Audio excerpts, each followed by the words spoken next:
Come, let's take a subway to the Rebbe's property. Didn't you just leave the Rebbe's property? That's a good question. Let me tell you a story. Please stand clear of the edge of the platform.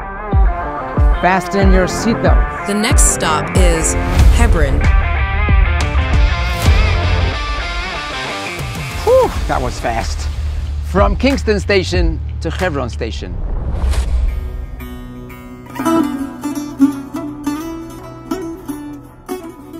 The story of Chabad in Hebron began about 200 years ago. The Mitzvah Rebbe, Reb Dov Ber, encouraged his Hasidim to go to Eretz Yisrael. He wrote about the importance of buying land in the holy city of Hebron and even commissioned the building of a Chabad synagogue here. Later, the community expanded significantly when the Tzemach Tzedek sent his own family members to Hebron, headed by the Mitzvah Rebbe's daughter, Rebbetzin Menucha Rachel Slonim, the granddaughter of the Alter Rebbe. This house is called Bet Romano. In 1876, Chaim Yisrael Romano, a rich grain merchant from Istanbul, built a large house on a piece of land he purchased outside the Jewish quarter. In this house lived the chief rabbi of Hebron, the tzaddik Chaim Chizkiya Medini, and established a yeshiva here. After the death of the house's builder, Chaim Yisrael Romano, his sons put the house up for sale, and local Arabs offered a large sum. Reb Chaim Chizkiya Medini tried to keep the house, but was unable to obtain the sum. Then Rabbi Shimon Heusman, a resident of Hebron, wrote a letter to the Rebbe Rashab, Reb Sholem Dov Ber, pleading with him for help. The Rebbe became personally invested in the project and managed to save Bet Romano. In 1911, after the purchase, the Rebbe founded the Torah's Emes Yeshiva. The Ottoman Turks confiscated the house and its connected property and evicted the Chabad yeshiva. In its place, they set up a police station, which was later taken over by the British. In 1929, the Rebbe Rayatz, Rebbe Yosef Yitzchak Schneerson, visited Hebron and viewed with deep pain the confiscated Chabad property, but was not allowed to enter. Just 3 weeks later, an Arab mob set out to commit a horrific massacre against the Jewish men, women, and children of Hebron. In Bet Romano, the wounded and the murdered were gathered. From here, the dead were brought to burial, and the Jewish survivors were deported from Hebron.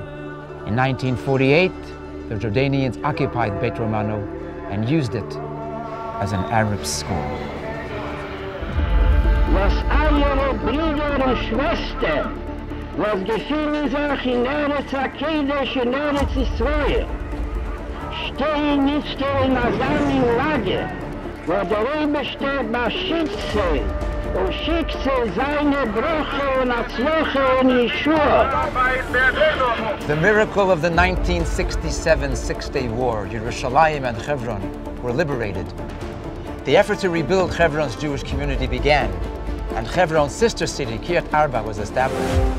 But the redemption of Bet Romano was not yet accomplished.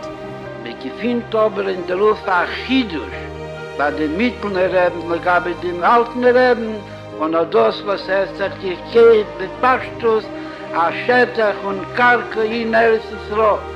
Und wurde das gekehrt Davke in Hebron.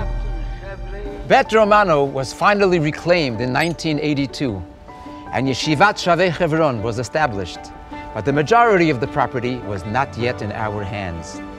The struggle to reclaim the rest was difficult and lasted years. But with Hashem's help, now we are building big time! And here we are, standing in the Chizkiya Quarter Chabad property with a unique opportunity to be part of history. A property fought for by the Sdei Chemed, the Rebbe Rashab, by the Rebbe Rayatz, and the Rebbe. Right now, friends, this is a work site, as you can see. But soon, very soon, it will be 31 spacious, high-standard apartments with kindergartens, playgrounds, workspaces, and community facilities with 2 levels of underground parking, and all in walking distance from the Me'aras HaMachpelah. This is an incredibly rare opportunity to build Eretz Yisrael, to rebuild Hebron, and to walk in the footsteps of the Avos, the Imohos, and the great Chabad Rebbes.